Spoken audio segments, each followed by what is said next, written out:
Doucement, s'il vous plaît. Attention, c'est fragile. Un peu plus à droite, voilà. On est presque bon. Image sur la maquette, grille de calage, mise au point. On est prêt ? Silence, s'il vous plaît. Spectacle Citadelle, première. Envoyez les nuages.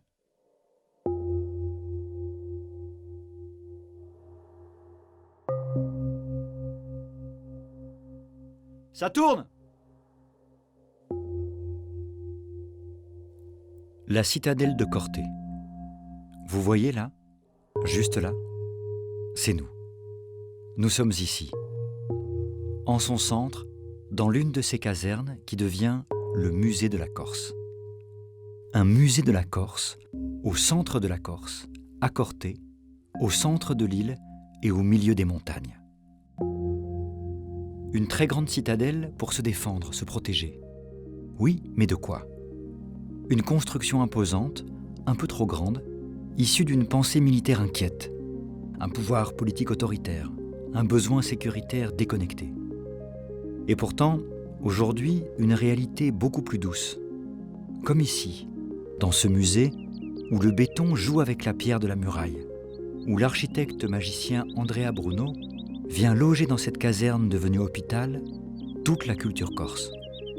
Aujourd'hui, ce site historique est devenu un paysage construit à visiter entre nature et architecture.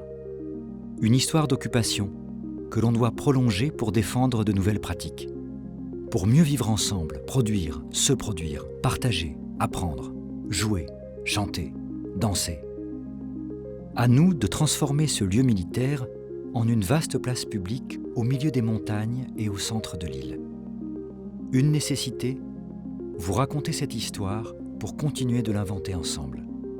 Une vérité, croiser les historiens, gardiens de cette mémoire, nécessaire pour comprendre ces murs, ces terrassements, ces meurtrières, et en faire un nouveau terrain de jeu. Une obligation, retrouver cette pensée originelle et lui parler, pour comprendre et continuer avec elle autrement. Je pars à leur rencontre.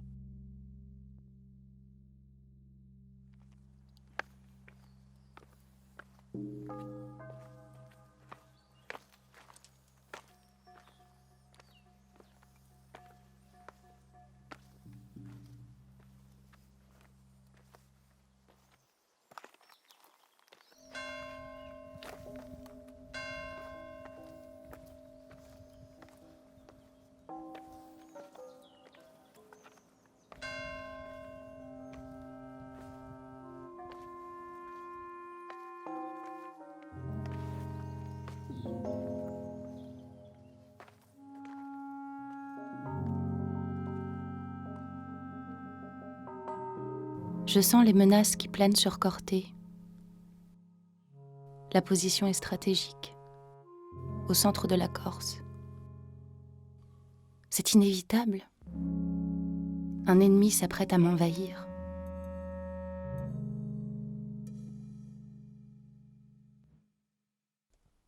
Ne t'inquiète pas, on t'a toujours laissé en paix.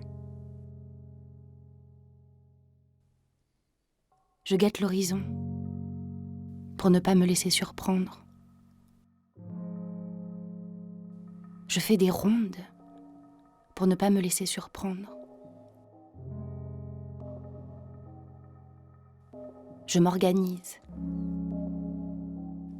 pour ne pas me laisser surprendre.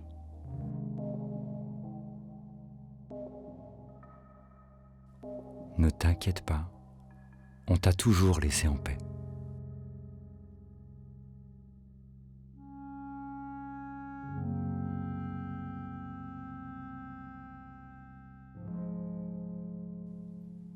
Je domestique le relief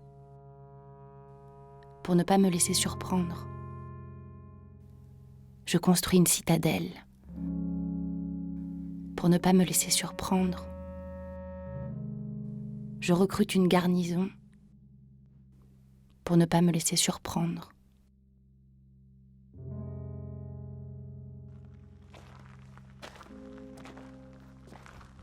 Le relief domestiqué, je le vois. La citadelle construite, je la vois aussi.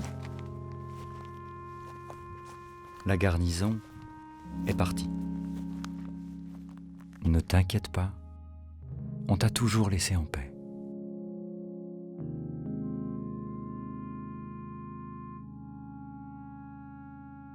La porte devant moi est ouverte. Je rentre. La fortification proprement dite est très originale puisqu'elle comporte 3 niveaux de défense successifs. Premier niveau de défense, la grande enceinte, dans laquelle on ne peut accéder que par la porte d'entrée. Ce point faible de la défense est donc extrêmement fortifié puisqu'il ne compte pas moins de 6 niveaux de défense. Tout d'abord, un tambour circulaire qui protège la porte d'entrée. Ensuite, un fossé de 4 mètres de large, protégé par des embrasures à canon des 2 côtés du fossé. Enfin, un pont-levis à bascule empêchait l'ennemi d'y entrer. Si toutefois l'ennemi insistait, il fallait encore franchir une lourde porte en bois. Il fallait aussi convaincre le corps de garde de 12 hommes de le laisser passer, et si l'ennemi enfonçait la porte, il était pris en enfilade par un canon disposé au sommet du bastion 7, qui est aujourd'hui occupé par le musée. Nous sommes devant la caserne Padoue, qui a été construite en 1769, qui est vraiment le premier bâtiment construit dans la citadelle de Corté, et donc un des premiers bâtiments construits au moment de l'annexion française au XVIIIe siècle. Et elle correspond exactement à la caserne type, la caserne modulaire Vauban. Et donc qu'est-ce que c'est la caserne modulaire? C'est une caserne qui est caractérisée par la présence de cellules élémentaires. Vous voyez qu'ici, on a 4 cellules. Une cellule, ça correspond à une porte au rez-de-chaussée et 2 fenêtres, et 3 fenêtres à chaque étage. Donc vous comptez 1, 2, 3, 4 cellules élémentaires. Et une cellule correspond au logement d'une compagnie.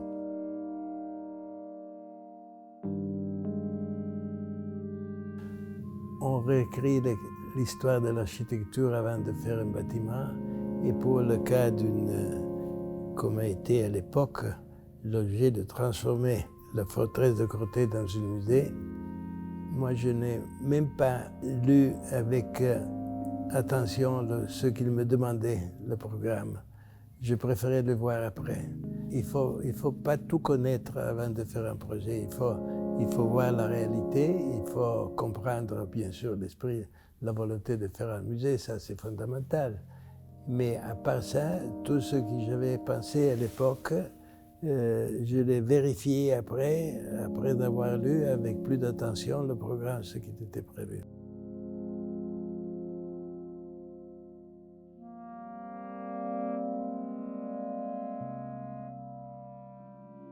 Bien, dans l'histoire de la fortification de la citadelle et de la défense de l'île de Corse, 2 points de vue se sont opposés.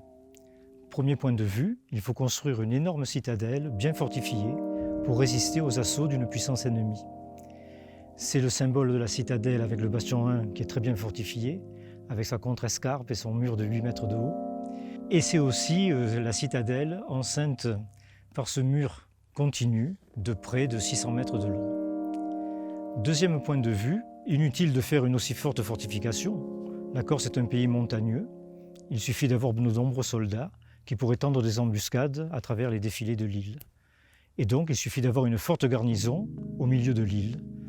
En l'occurrence, à Corté, on a choisi les 2 options, puisqu'on a construit à la fois une énorme caserne et une énorme fortification.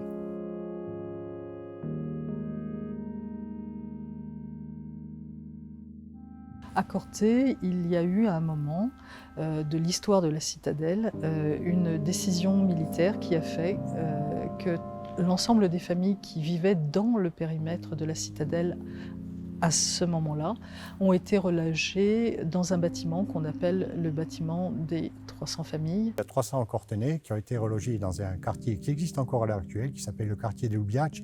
Donc on voit bien qu'au travers de cet espace emblématique, il y a un lien, une continuité entre le passé, le présent et l'avenir. Je suis Dominique Zamboni, je suis architecte et pendant une partie de ma vie, j'ai travaillé à la mairie de Corté en tant qu'urbaniste. je suis allé aux archives de Vincennes et j'ai pillé, au sens pas littéral du mot, j'ai pillé tous les renseignements que j'avais sur les Castellacci, et il y en avait énormément sur la ville de Corté. J'ai pris mes petits stylos, mes petits crayons, mes petites gommes, et petit à petit, j'ai commencé à dessiner, à monter en ayant des documents iconographiques et surtout sur des documents qui étaient aux archives. Notamment un document principal qui m'a beaucoup sauvé, c'est que dans un dessin, j'ai vu une quantité de rectangles et avec des côtes. Et en fait, je me suis rendu compte que c'était les faîtages des maisons. Donc on avait le plan des Castellacci. Que peut nous apporter une recherche de terrain de type anthropologique sur les Castellacci? Eh bien, quand un quartier a disparu matériellement, il ne nous reste plus que les traces à recueillir, les traces d'une mémoire collective sur cette vie dans ce quartier, dans les mémoires actuelles des descendants. Et ces traces, ce discours pourra s'investir dans des projets culturels à venir en lien avec la citadelle, en lien avec la mémoire des lieux, en lien avec la mémoire du temps aussi. Nous sommes devant le magasin à poudre de la place, et donc magasin et non pas poudrière, et qui en fait la résultante de plusieurs contraintes. D'une part, il faut y conserver des poudres qui ont tendance à se recristalliser, c'est-à-dire que les composantes salpêtre, soufre et charbon de bois se séparent s'il y a trop d'humidité. Donc, il faut ventiler le magasin à poudre. Mais, contrainte contradictoire, il faut empêcher qu'un petit malin puisse jeter une allumette à l'intérieur pour la faire exploser. Et troisième contrainte, comme on ne peut pas empêcher qu'il explose, il faut que s'il explose, le souffle monte à la verticale pour empêcher que ça tue tout le monde autour. Donc à la fois mur d'isolement, contrefort, double porte, voûte de rupture et ventilation sur plancher souple. C'est toute cette combinaison qui fait cet objet standard qui est le magasin à poudre. Comment aussi sont perçus les bâtiments ? Comment ils sont perçus d'une part par les populations locales, comment ils sont aussi perçus par les populations qui viennent les visiter. Ça, c'est deux regards différents. Quand ce sont des personnes extérieures, c'est vrai que la citadelle de Corté, elle est plutôt assimilée à sa sommité, c'est-à-dire le nid d'aigle.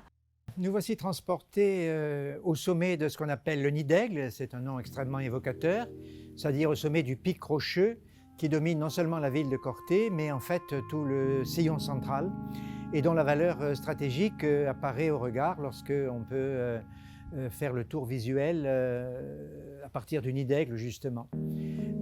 Cette fonction de contrôle visuel, mais aussi stratégique et militaire, en réalité, elle remonte à la préhistoire et des découvertes d'objets préhistoriques au pied du nid d'aigle l'indiquent. Ensuite, il y a certainement une occupation à l'époque pré-féodale, à l'époque féodale, et on arrive au point d'orgue de la construction du château en 1419 par Vicente Lodistre, pour les raisons stratégiques évoquées, c'est-à-dire au nom du roi d'Aragon, tenir le cœur de la Corse et à travers le cœur rocheux de la Corse, toute l'île. Le musée de la Corse a fêté ses 20 ans. C'était l'occasion de faire le bilan, mais également de tracer des perspectives pour l'avenir. L'une des priorités évidentes, c'était de replacer l'établissement sur son site, celui de la citadelle, et de faire de la citadelle de Corté un pôle attractif à travers des activités, de la création, de la production, pour qu'à la fois on puisse en faire un espace attractif, mais également et surtout un lieu de vie pour les Cortenais.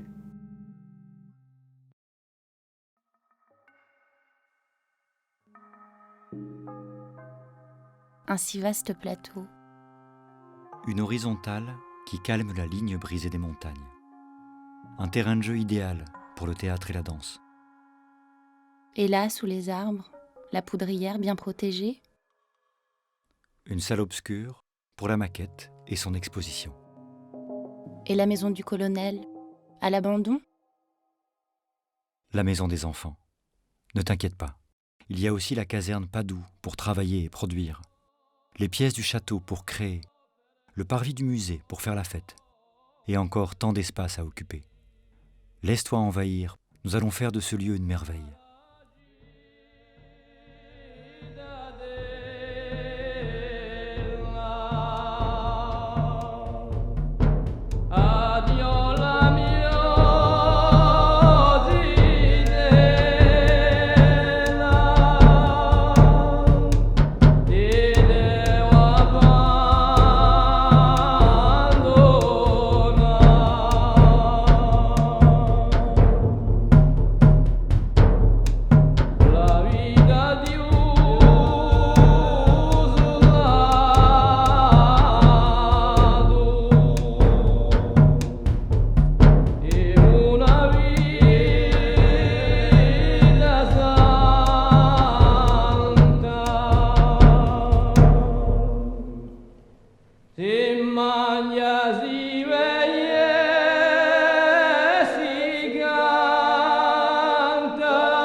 Le film se termine, l'histoire se continue.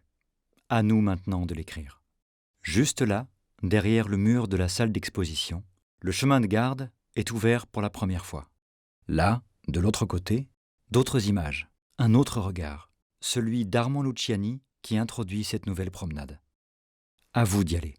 Vous y retrouverez des connaissances. Citadelle 21, première.